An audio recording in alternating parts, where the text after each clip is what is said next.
பெண்களே, சத்தியத்துக்கு உங்கள் வாழ்வை வளைந்து கொடுக்கிறீர்களா? உங்கள் பணித்தளத்தில் இயேசுவை பிரதிபலிக்கிறீர்களா? சர்ச்சில் ஒரு மாதிரி, வேலை செய்கிற இடத்துல ஒரு மாதிரி என்று நம்முடைய வாழ்க்கை இருக்கிறதா? உங்கள் குடும்பத்தையும் சுற்றத்தாரையும் இயேசு வண்டை நடத்துகிறீர்களா? லீதியால் முழு குடும்பமாக ஞானஸ்நானம் பெற்றார். சக விசுவாசிகளை, சபையின் ஊழியர்களை உபசரிக்கும் உயர்ந்த பண்பு உங்களிடம் உண்டா என்பது நாம் சிந்திக்க வேண்டிய கேள்விகள்.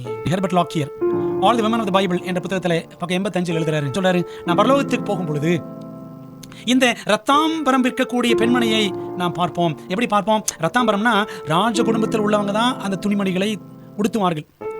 அப்படிப்பட்ட ஒரு பெண்மணி என்ன உடுத்தியிருப்பால்? அதை காட்டிலும் மேன்மையான வஸ்திரங்களை உடுத்தியிருப்பாள்.